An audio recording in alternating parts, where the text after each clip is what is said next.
దేశానికి వెలుగులు అందిస్తున్న ఎన్టీపీసీ తమ బతుకుల్లో చీకట్లు నింపుతోందని వాపోతున్నారు ప్రభావిత ప్రాంతాల ప్రజలు. ఎన్టీపీసీ నుంచి వచ్చే భారీ శబ్దాలతో పొల్యూషన్తో రోగాల బారిన పడుతున్నామని ఆవేదన వ్యక్తం చేస్తున్నారు. మరోవైపు కొత్త విద్యుత్ ప్లాంట్ కోసం ప్రజాభిప్రాయ సేకరణ చేయడంతో స్థానికుల్లో ఆందోళన మరింత పెరిగింది. వారి కష్టాలను కేంద్రం దృష్టికి తీసుకెళ్లారు పెద్దపల్లి ఎంపీ వంశీకృష్ణ.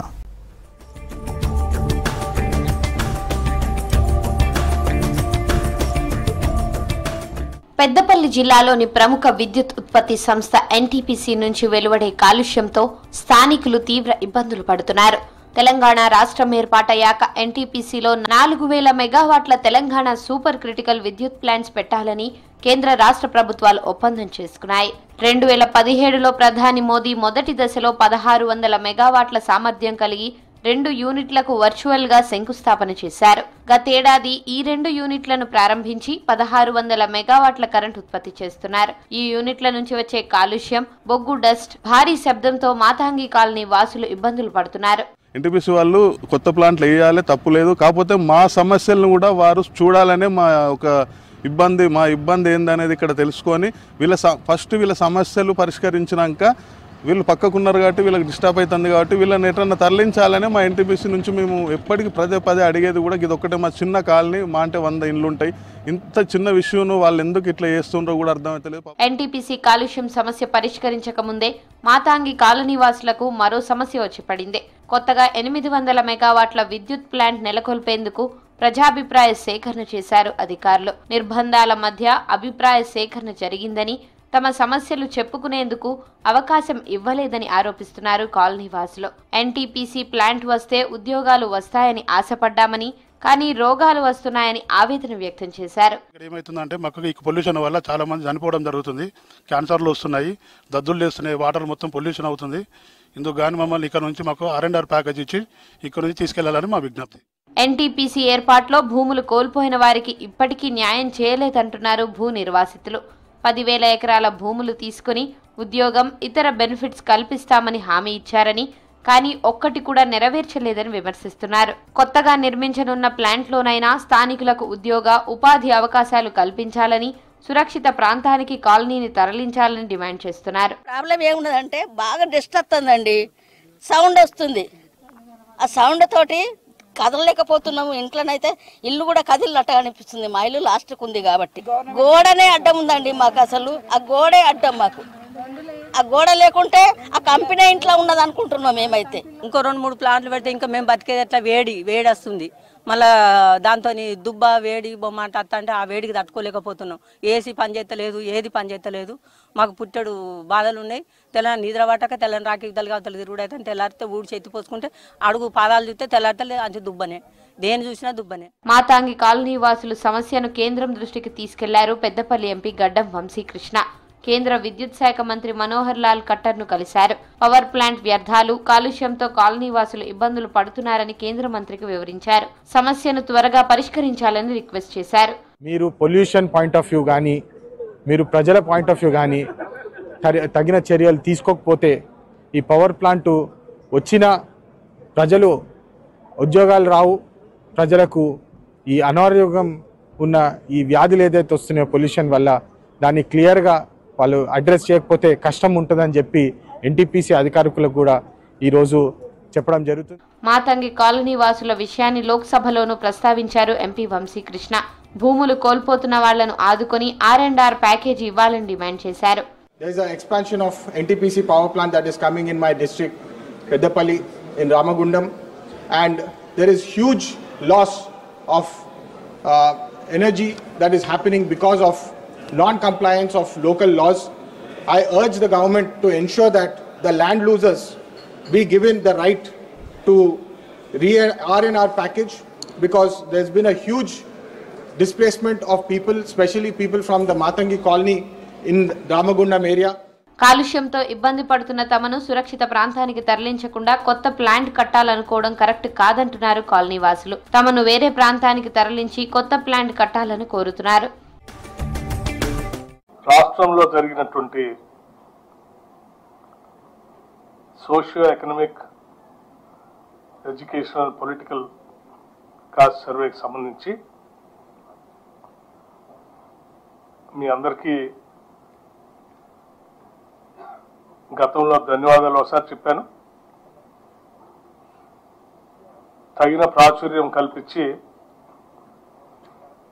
దాంట్లో పెద్ద ఎత్తున వాళ్ళు పాల్గొనటానికి, ప్రజలందరూ పాల్గొనటానికి మీ ప్రయత్నం మరోలేదు. అందులో భాగంగానే రాష్ట్ర శాసనసభలో జరిగినటువంటి సర్వేకి సంబంధించి స్పష్టంగా శాసనసభలో లెక్కలతో సహా గౌరవ రాష్ట్ర ముఖ్యమంత్రి వర్యులు రేవంత్ రెడ్డి గారు సభ దృష్టికి తీసుకురావటం, దానిపైన సభలో చర్చ కూడా జరగటం మనందరికీ తెలిసిందే. ప్రధానంగా ఆ చర్చ సందర్భంగా సభలో ఉన్నటువంటి అనేక రాజకీయ పార్టీలు కానీ, రాష్ట్రంలో ఉన్నటువంటి కొన్ని బీసీ సంఘాలు కానీ విరివిగా పాల్గొని కొన్ని సలహాలు, సూచనలు కూడా చేశారు. రాష్ట్ర ప్రభుత్వం చేసినటువంటి ఈ సర్వే చాలా సైంటిఫిక్గా, సహేతుకంగా చేసి లెక్కలతో సహా, అంటే ఎన్యూమరేషన్ బ్లాక్స్ని ఏర్పాటు చేసి ప్రతి బ్లాక్కి ఒక ఎన్యూమరేటర్ని పెట్టి, పైన సూపర్వైజర్ని పెట్టి, నోడల్ అధికారులను పెట్టి, డిస్ట్రిక్ట్ లెవెల్లో కలెక్టర్లని, అడిషనల్ కలెక్టర్లని బాధ్యులుగా పెట్టి స్పష్టంగా ఈ దేశ చరిత్రలో ఇంతవరకు ఎక్కడా జరగనట్టుగా మొట్టమొదటిసారి తెలంగాణ రాష్ట్రంలో చేసి ఈ లెక్కల్ని శాసనసభలో ప్రవేశపెట్టడం జరిగింది. ఆ లెక్కలు చెప్పినప్పుడు కూడా అందులో చాలా స్పష్టంగా చెప్పాం. 3.1% రాష్ట్రంలో percentage of house holds not surveyed 3.1% అని చాలా స్పష్టంగా లెక్కలతో సహా చెప్పాం. దీనికి కారణాలు కూడా చెప్పాం. కొద్దిమంది ఉద్దేశపూర్వకంగా లెక్కలు ఇవ్వటానికి ముందుకు రాలేదు. సరే, కొద్దిమంది ఇంటికి తాళాలు వేసి వెళ్ళటం, ఇట్లా జరిగినటువంటి ఈ సంఘటనల వల్ల 3.1% మిగిలిపోయారు అని చెప్పినప్పుడు కొంతమంది ఆ మిగిలిపోయినటువంటి వాళ్ళు ఎవరు అని అడిగితే కూడా లెక్కలతో సహా చెప్పాం. కేసీఆర్ గారు లాంటి వాళ్ళు, కేటీఆర్ గారు లాంటి వాళ్ళు, పల్లా రాజేశ్వర రెడ్డి గారు లాంటి వాళ్ళు కొద్దిమంది ఉద్దేశపూర్వకంగానే ఈ సర్వేకి సహకరించకుండా దూరంగా ఉన్నారు. అయినప్పటికీ లెక్కలన్నింటినీ సభలో పెట్టిన తర్వాత అటువంటి వారే గట్టిగా మాట్లాడి ఇలా మిగిలిపోయినటువంటి వాళ్ళకి మరొకసారి అవకాశం ఇవ్వచ్చు కదా, ఇస్తే మేము ఇస్తాం కదా అని సభలో బయట చెప్పడం జరిగింది. దీన్ని లోతుగా ఆలోచన చేసి రాష్ట్ర ప్రభుత్వం పరిశీలన చేసి ఆ మిగిలిపోయినటువంటి 3.1% ఏ హౌస్ హోల్డ్స్ ఎన్యూమరేషన్లోకి రాకుండా ఉన్నటువంటి వాళ్ళు ఈరోజు మేము ఇస్తామని ముందుకు వస్తూ ఉన్నారు. కాబట్టి వారి కోసం రాష్ట్ర ప్రభుత్వం మరొక్కసారి ఎన్యూమరేషన్ చేపించుకోవడానికి ఈ లెఫ్ట్ ఓవర్ ఫ్యామిలీస్కి ఫిబ్రవరి 16వ తారీఖు నుంచి 28వ తారీఖు వరకు ఒక అవకాశం ఇవ్వాలని చెప్పి నిర్ణయం చేసింది. ఇలా లెఫ్ట్ ఓవర్ మిగిలిపోయినటువంటి వాళ్ళ టోల్ ఫ్రీ నెంబర్ కూడా రాష్ట్ర ప్రభుత్వం నుంచి అనౌన్స్ చేస్తా ఉన్నాం. మండల వారిగా, డివిజన్ వారిగా గతంలో ఏ రకంగా అయితే ఎన్యూమరేషన్ చేశామో ఆ మండలాల్లో ఆ మండల్ డెవలప్మెంట్ అధికారి దగ్గర ప్రజాపాలన సందర్భంగా ఏర్పాటు చేసిన వ్యవస్థలో అక్కడ తిరిగి ఆ మిగిలిపోయినటువంటి వాళ్ళు ఎవరైనా వస్తే వచ్చి అక్కడ అప్లికేషన్స్ ఇవ్వచ్చు. అట్లాగే ఆన్లైన్లో కూడా దీన్ని ఉంచుతా ఉన్నాం. 3 రకాలైనటువంటి మార్గాలు వెసులుబాటు కల్పిస్తా ఉన్నాం. ఒకటి టోల్ ఫ్రీ ద్వారా వారు కాల్ చేస్తే వారి నెంబర్ పర్టికులర్స్ ఇస్తే ఇంటికి వాళ్ళు వెళ్ళి ఎన్యూమరేట్ చేసుకుంటారు. వారికే వారు ఆయా మండలంలో ఉన్నటువంటి మండల కార్యాలయానికి వెళ్తే ఆ కార్యాలయంలో ప్రజావాణికి సంబంధించి ప్రజాపాలనకు సంబంధించినటువంటి అధికారిని ఇప్పటికే అక్కడ నియమించి ఉంచాం. అక్కడ కూడా చేసుకోవచ్చు. అట్లాగే ఆన్లైన్లో కూడా అప్లికేషన్ పెడతా ఉన్నాం, అది కూడా వాడుకోవచ్చు.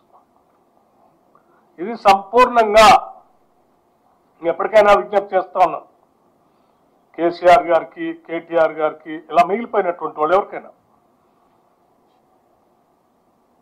మరొక్కసారి అవకాశం ఇస్తా ఉన్నాం. మీరు ఈ రాష్ట్ర జనాభా లెక్కల్లో వచ్చేటట్టుగా చూసుకోండి. ఈ రాష్ట్ర జనాభా లెక్కల్లోకి మీ అందరిని రావాల్సిందిగా విజ్ఞప్తి చేస్తా ఉన్నాం. మరొకసారి అవకాశం ఇస్తున్నాం. మీకు లెక్కల్లోకి వచ్చి జనజీవన స్రవంతిలో కలిస్తే మంచిదని కూడా చెప్తా ఉన్నాం. దీన్ని సద్వినియోగపరచుకోవాల్సిందిగా మిస్ అయినటువంటి వాళ్ళు, లేకపోతే ఎక్కడైనా మీ ఇళ్ళకి తాళాలు వేసి మీరు చేసుకోలేదు అనుకున్నటువంటి వాళ్ళు ఎవరైనా ఉంటే తిరిగి వచ్చి చేసుకోవాల్సిందిగా మీ అందరి ద్వారా వారందరికీ విజ్ఞప్తి చేస్తా ఉన్నాం. ఇది 16 నుంచి 20వ తారీఖు వరకు పూర్తి చేసి మార్చి మొదటి వారంలో కాంగ్రెస్ పార్టీ ఈ ప్రభుత్వం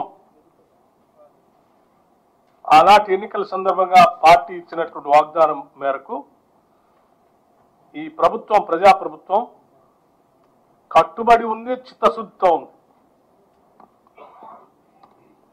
సంపూర్ణంగా దీన్ని అమలు చేయాలనేటువంటి దృఢ నిశ్చయంతో కూడా ఉంది. అందుకోసమే ఈ మొత్తం లెక్కల్ని కేబినెట్ లో మొదటి వారంలో ఉంచి శాసనసభలో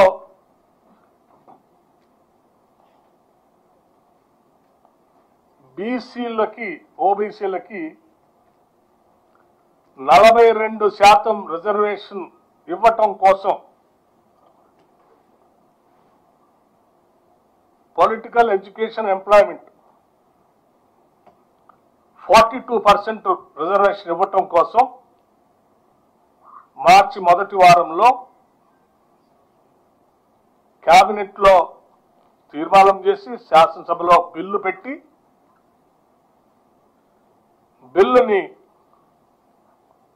పాస్ చేసి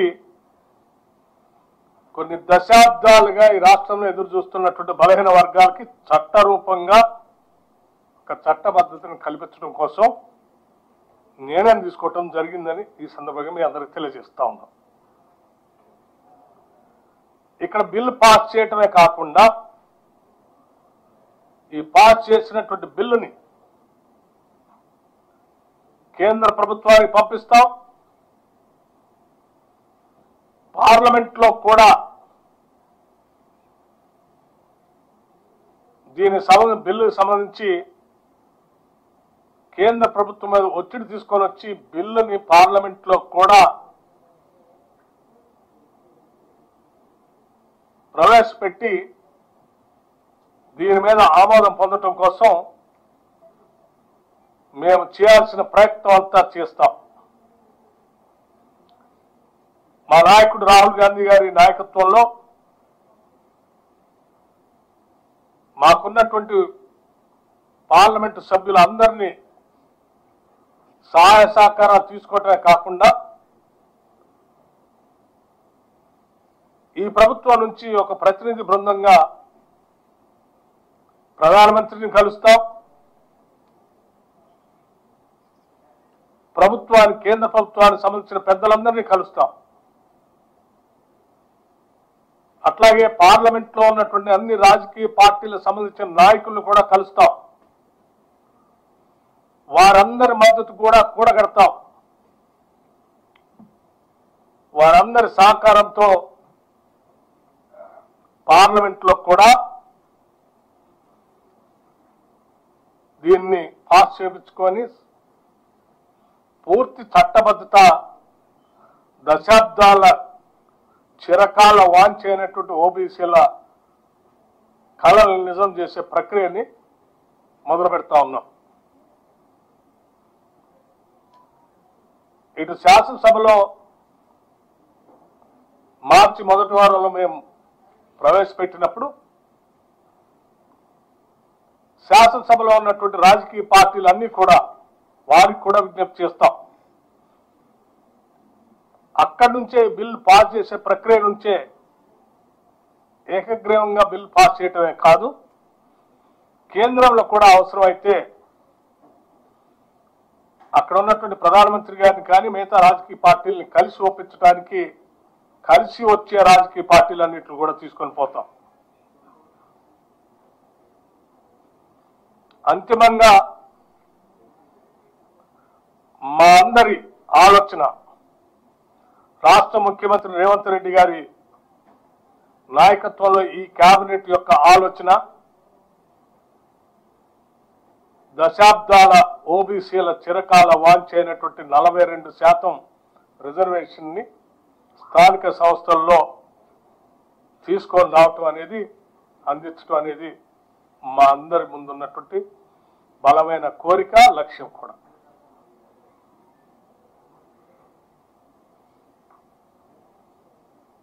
ఈ చేసే ప్రక్రియలో ఇప్పటివరకు మాతో సహకరించినటువంటి వాళ్ళ ధన్యవాదాలు చెప్తూనే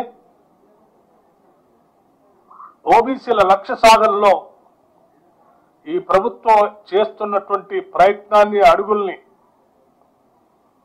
మద్దతిస్తూ ఓబీసీల కోసం సహకరిస్తున్నటువంటి వారికి ధన్యవాదాలు కూడా తెలియజేస్తున్నాం.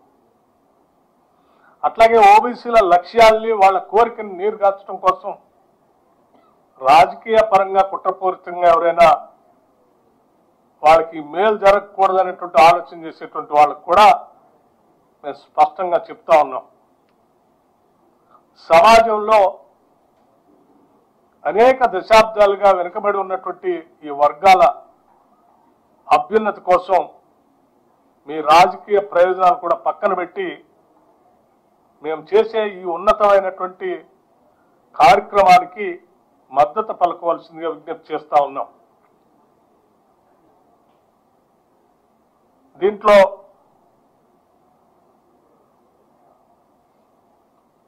సోషల్ యాక్టివిస్టుల్ని, మేధావుల్ని,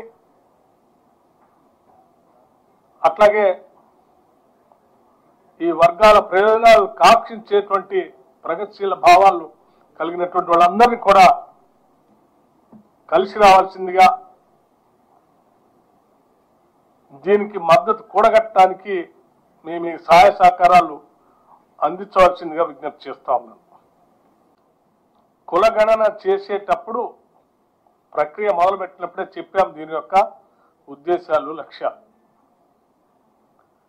ఆ లక్ష్యాన్ని సహకరించాలనుకున్నటువంటి వాళ్ళు డెఫినెట్గా అందులో సహకరించేవాళ్ళు, వాళ్ళ ఇన్ఫర్మేషన్ కూడా ఇచ్చేవాళ్ళు. ఇవ్వకుండా చేసిన తర్వాత ఇంకా ఇవ్వనటువంటి వాళ్లే దీనిపైన మాట్లాడుతూ ఉంటే నిజంగా నవ్వొస్తాం. ఇప్పటికైనా సరే మీరు తప్పు తెలుసుకొని కాంగ్రెస్ ప్రభుత్వం ఓబీసీల కోసం చేస్తున్నటువంటి కార్యక్రమం బాగా ఉంది, మేము కూడా చేరతామని మీరు ముందుకు వస్తా ఉంటే కాదనకుండా మేము మళ్ళీ ఒకసారి అవకాశం ఇస్తున్నాం. రండి, నిజంగా మీకు చిత్తశుద్ధి ఉంటే సహకరించండి. జాయిన్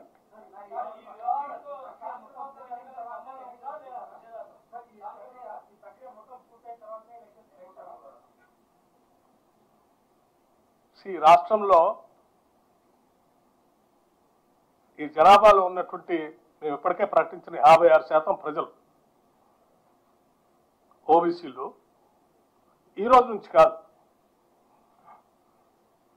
ఒక దశాబ్దానికి పైబడి మాకు జరిగేటువంటి ఎన్నికల్లో కానీ ఉద్యోగ అవకాశాల్లో కానీ మా జనాభా దామాషా ప్రకారం మాకు అవకాశాలు ఉండాలి, దానికి చట్టబద్ధత కల్పించి ప్రక్రియను మీరు చేపట్టి దానికి అవకాశాలు కల్పించండి అన్నప్పుడు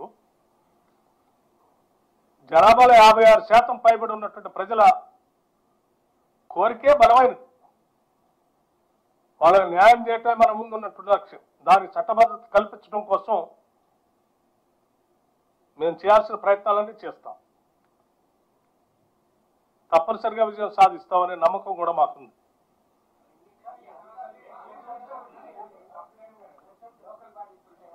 నేను చెప్పింది కూడా అదే ఎప్పటిదాకా మీకు. ఈ జనాభాలో 56% పైబడి ఉన్నటువంటి ప్రజల కోరిక ముందు ప్రధానమైన లక్ష్యం, అవసరం మనం తీర్చటం. వాళ్ళు పదే పదే చెప్తా ఉన్నారు కూడా, మా రిజర్వేషన్ తేల్చండి ముందు అని. రిజర్వేషన్ తేల్చి వాళ్ళకి న్యాయం చేయాలనేదే మా ఆలోచన. One after the other. అమ్మా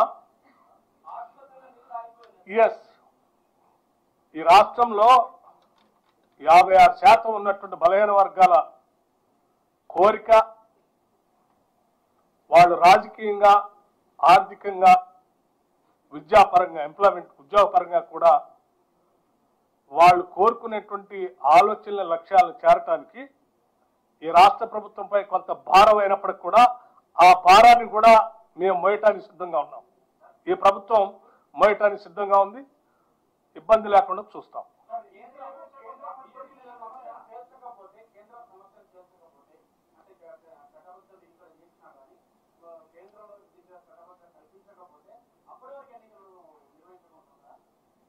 ఇప్పటికే దీన్ని ప్రవేశపెట్టినప్పుడు ఈ శాసనసభలోనే ఉన్నటువంటి అనేక రాజకీయ పార్టీలు కూడా చెప్పారు. కేంద్రంలో ఉన్న ప్రభుత్వానికి సంబంధించిన రాజకీయ పార్టీల నాయకులు, ప్రతినిధులు కూడా చెప్పారు, దీనిని చట్టబద్ధత కల్పించండి. మేము అనుకుంటున్నాం తప్పనిసరిగా వాళ్ళు చేస్తారని. మేము అనుకుంటున్నాం తప్పనిసరిగా చేస్తారని. ఎందుకంటే ఈ రాష్ట్రమే కాదు, దేశంలో ఉన్నటువంటి ఈ 56% పైబడి ఉన్నటువంటి బలైన వారు అందరి కోరికని ప్రభుత్వాలు మన్నించాల్సిందే.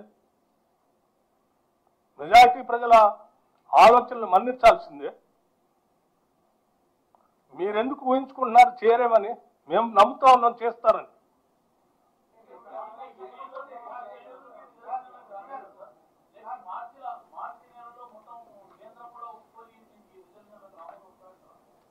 అమ్మా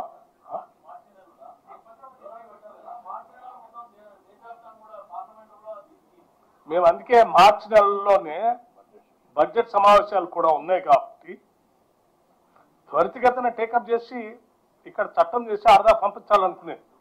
సెషన్ హాల్లో ఉంది. ఈ బడ్జెట్ సెషన్లోనే దీన్ని పార్లమెంట్లో పెట్టాలని, కేవలం మా పార్టీకి సంబంధించిన ఎమ్మెల్యేలు మాత్రమే, ఎంపీలే కాకుండా దేశంలో పార్లమెంట్లో రిప్రజెంట్ చేస్తున్న అన్ని రాజకీయ పార్టీల నాయకుల్ని కలుస్తాం. మేము అందరి మద్దతు కూడగడతాం. ఈ దేశంలో చాలా మంది బలహీన వర్గాలకు న్యాయం చేయాలని, వాళ్ళ జనాభా దామాషా ప్రకారం అన్ని వసతులు అందించాలని కోరుకునే రాజకీయ పార్టీలు కూడా చాలా ఉన్నాయి. అందరూ మాట్లాడుతూనే ఉన్నారు కదా.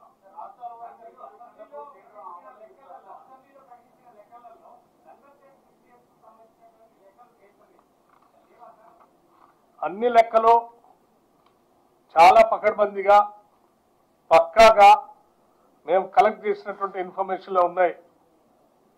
ఎవరైనా అపోహలు ఉంటాయో అని మేము చాలా జాగ్రత్తగా, పకడ్బందీగా, మీ గతంలో కూడా చెప్పాను, నేను మరొకసారి చెప్తాను చాలా స్పష్టంగా. ప్లానింగ్ డిపార్ట్మెంట్ చూసినటువంటి వ్యక్తిగా చెప్తా ఉన్నాను.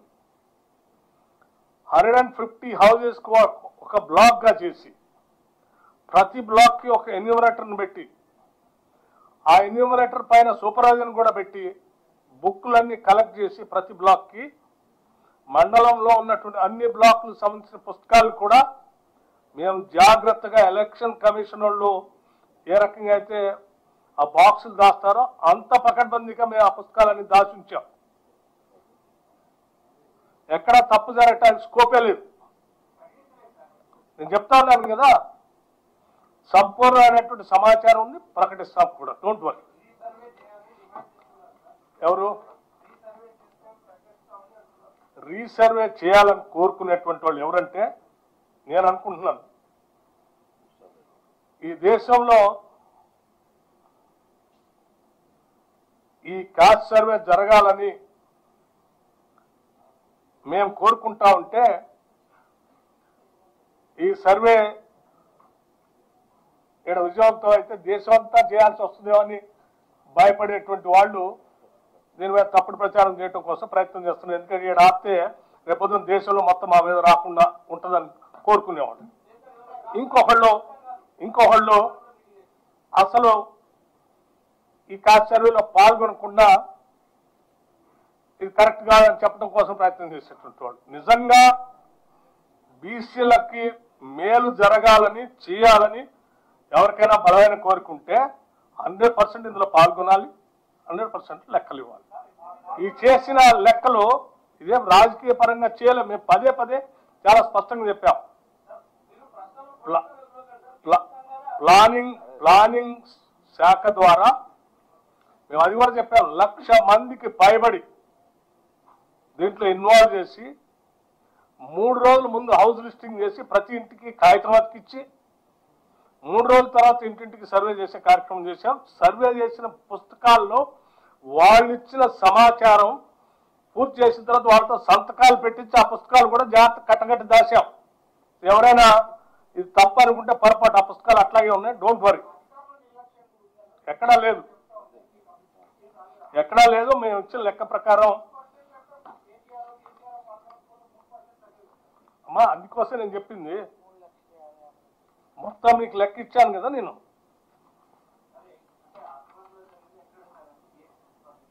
ఎక్కడైనా సరే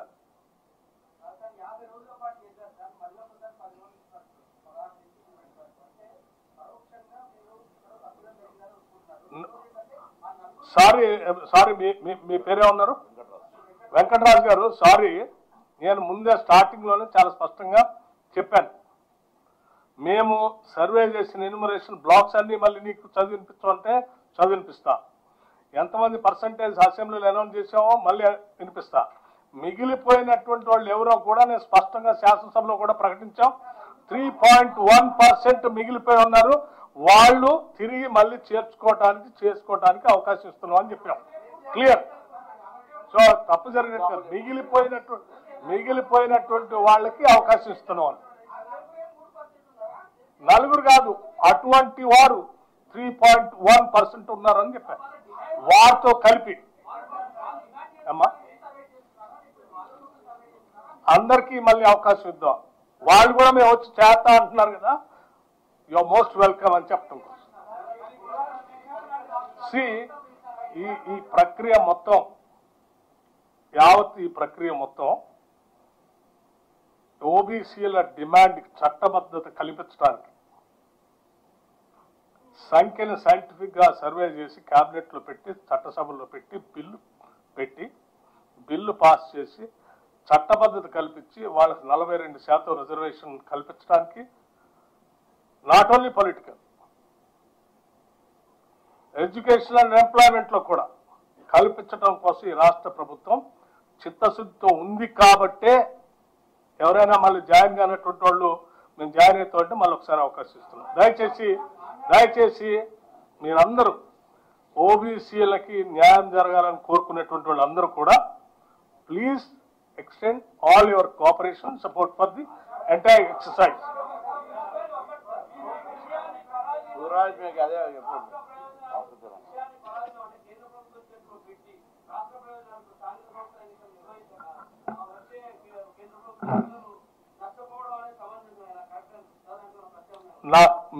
మీరు ఎవరి ప్రయోజనాల గురించి మాట్లాడుతున్నారో నాకు తెలియదు, కానీ మేము మాట్లాడేది మాత్రం ఈ రాష్ట్రంలో ఉన్న 56% బీసీల ప్రయోజనాల గురించి మాట్లాడుతా ఉన్నా.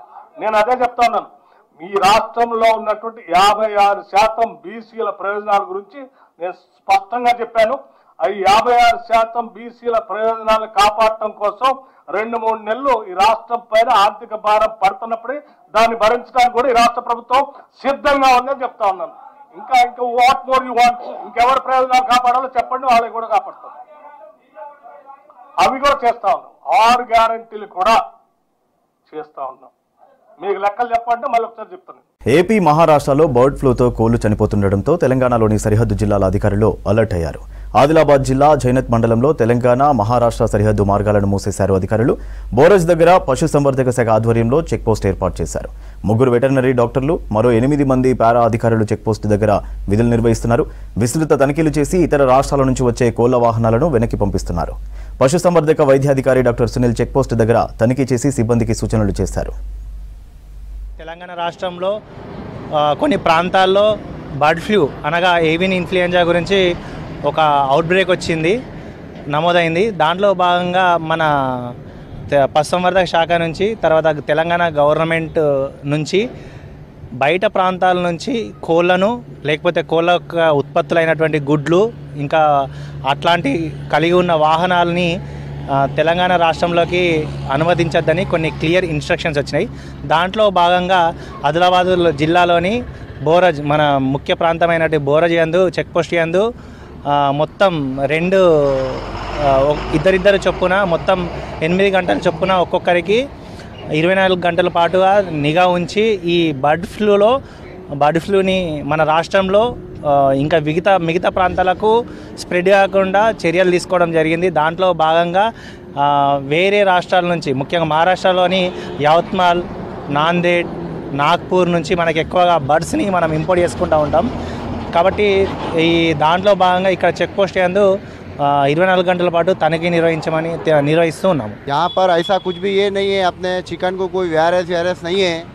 पूरे फार्मों में चेकिंग होके माल आ रहा है और रेट कम होने की वजह इस वास्ते है कि जो आफाई है उसके वजह से रेट कम करे.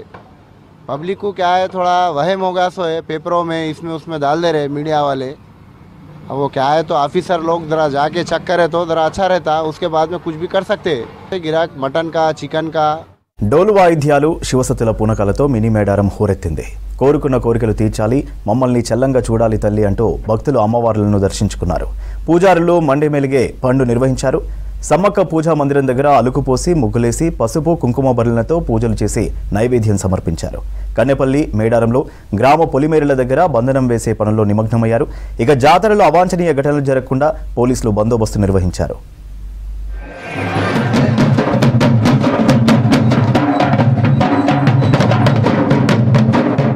ములుగు జిల్లా మేడారం మినీ జాతర ఘనంగా కొనసాగుతోంది. ఇవాళ గుడి మెలిగే పండుగ పూజలు చేశారు పూజారులు. ఆదివాసీ సంప్రదాయం ప్రకారం అమ్మవార్లకు పూజలు చేశారు. ఊరటం గ్రామం నుంచి అమ్మవారి గద్దెల వరకు తీసుకొచ్చారు. బొడ్రాయికి ప్రత్యేక పూజలు చేశారు.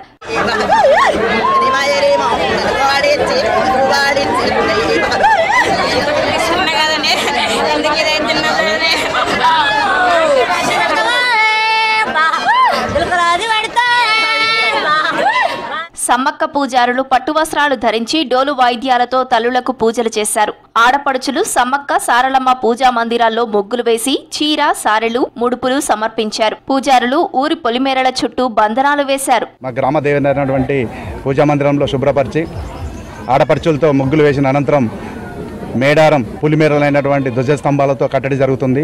మరి ఈ మినీ మేడారం జాతరకు 10 లక్షల మంది భక్తులు మరి సందర్శించేటువంటి అవకాశం మన ముందుంది. మరి రాష్ట్ర ప్రభుత్వం కూడా వాళ్ళకు తగినట్టు అన్ని సౌకర్యాలు ముందుంచాం. సక్రమంగా వీలైనంత వరకు దర్శించుకొని వారి ప్రత్యేకమైనటువంటి స్థానానికి ఎలాంటి ఆటంకం జరగకుండా చేరవలసిందిగా కోరుచున్నాం. మా ఇంట్లో నుంచి అమ్మవారికి పసుపు, కుంకుమ, చీరేసారు ప్రత్యేకంగా పూజలు నిర్వహించిన తర్వాత ఊర్లో ఉన్న గుడికి వెళ్తాము.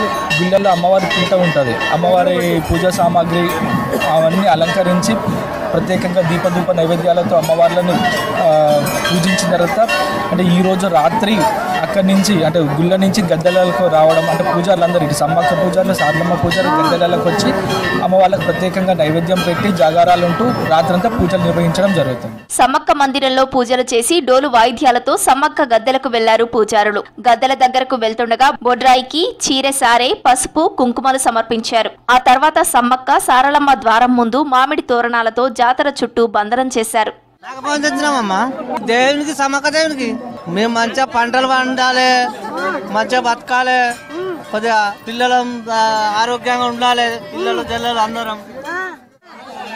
దేవుని దగ్గరకు వచ్చినాం, మొక్కుకున్నాం. నాకు 9 మంది మనవలు మనవరాళ్ళు, 4 2 కొడుకులు 2 బిడ్డలు, 2 అల్లులు, 6 మంచిగా మంచి సంతానం మంచిగానే ఉన్నది. చక్కగా మేము ఉన్నాము. మినీ మేడారం జాతరకు తెలంగాణతో పాటు ఆంధ్ర, మహారాష్ట్ర, ఛత్తీస్గఢ్, ఒడిశా నుంచి భక్తులు తరలివస్తున్నారు. తల్లులను దర్శించుకొని మొక్కులు సమర్పించుకుంటున్నారు. మేము మహారాష్ట్ర నుంచి వచ్చినామా, అహిరి నుంచి. మేము ఎప్పటికి ఇక్కడికి వస్తూ ఉంటాము. మేడారంకు వస్తూ ఉంటాం. ఎప్పటికి పెద్ద జాతరకు చిన్న జాతరకు ఎప్పటికీ వస్తూ ఉంటాం. ఫ్యామిలీ మొత్తం వస్తాం, అందరం కలిసి వస్తాం. నా పేరు విక్రమ్. మేము మహారాష్ట్ర నుంచి వచ్చినాం. 2 రోజులు పడుతుంది మాకు రావడానికి. అయితే మేము 2 సంవత్సరాలు ఒకసారి వస్తూ ఉంటాం. నేను బండి నడుపుతా కాబట్టి తీసుకొస్తా అందరినీ. వస్తాం, బాగా జనం వస్తాం మాకు నుంచి. మేము ఎవ్రీ ఇయర్ చిన్న జాతరకు పెద్ద జాతరకు వస్తూనే ఉంటాము. మాకు ఇక్కడ అమ్మవారికి మొక్కితే అనుకునే అన్ని మొక్కులు తీరుతాయి. మళ్ళీ ఇక్కడికి వచ్చి ఇక్కడ చేసిన తర్వాత ఇంటికి వెళ్ళి మళ్ళీ వేసుకుంటాం. మేము ఇంటికి వెళ్ళి గద్దె పెట్టి పూజ చేసి సమ్మక్కకి సారక్కకి మళ్ళీ పూజ చేసుకుంటే మాకు అనుకున్న కోరికలు మాత్రం నెరవేరుతాయండి. మేము ఎంతో ఇష్టపడతాం ఇక్కడికి రావడానికి. మినీ మేడారంలో పొలిమేరలను బంధనం చేసిన పూజారులు ఇవాళ రాత్రి గద్దెల ప్రాంగణంలో జాగారం చేయనున్నారు. యాదగిరిగుట్ట లక్ష్మీ నరసింహస్వామి అనుబంధం ఆలయమైన పాతగుట్ట ఆలయ బ్రహ్మోత్సవాలు వైభవంగా జరుగుతున్నాయి. ఇవాళ స్వామివారికి పూర్ణాహుతి నిర్వహించి చక్రస్నాన ఘట్టం వైభవంగా జరిపించారు అర్చకులు. ఆలయ ఈవో భాస్కర్రావు, ఆలయ అనువంశిక ధర్మకర్త నరసింహమూర్తి, అధికారులు పూజలో పాల్గొన్నారు. చక్రస్నాన మహాఘట్టానికి భక్తులు తరలివచ్చారు. స్వామివారి నామస్మరణతో ఆలయ ప్రాంగణం మారుమోగింది. రేపు ఉదయం అష్టోత్తర శతఘటాభిషేకంతో బ్రహ్మోత్సవాలు ముగియనున్నాయి.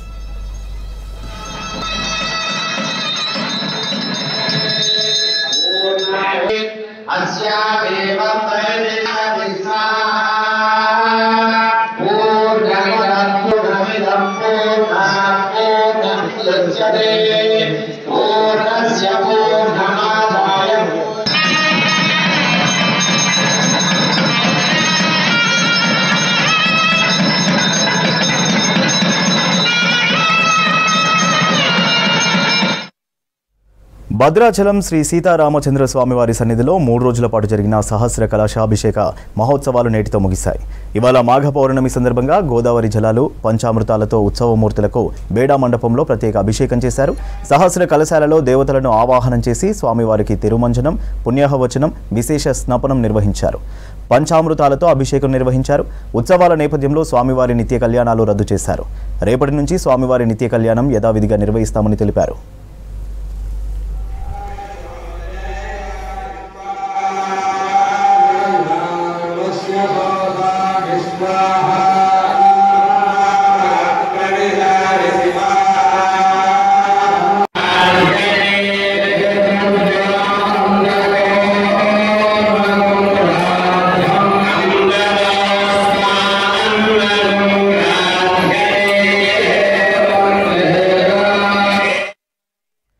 బీసీలకు 42% రిజర్వేషన్లు అమలు చేసి ప్రభుత్వం ఇచ్చిన మాట నిలబెట్టుకుంటుందని చెప్పారు Bhupalpally MLA Gandra Satyanarayana Rao.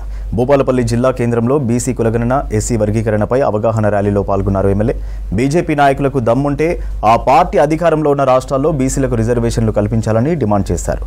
BRS party నేతలు పంచాయతీ ఎన్నికల్లో 42% సీట్లు బీసీలకు ఇస్తారా అని సవాల్ విసిరారు. కాంగ్రెస్ ప్రభుత్వం ఎన్నికల్లో బీసీలకు ప్రాధాన్యత ఇస్తోందని తెలిపారు ఎమ్మెల్యే.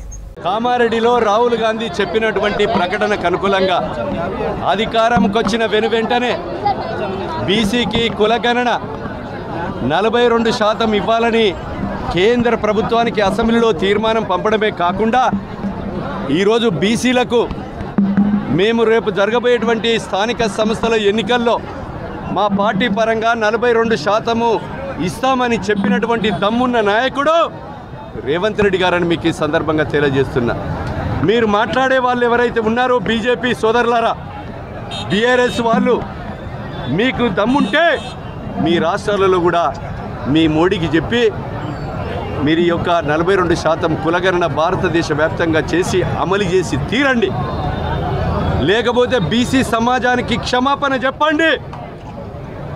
కానీ అది చెప్పకుండా ఈరోజు గద్దారును విమర్శించడం, ఉద్యమకారులను విమర్శించడం ఒక పని కట్టుకొని మీరు ఒక ద్వేయంగా చేస్తున్నారు ఒక బీజేపీ కేంద్ర మంత్రులు.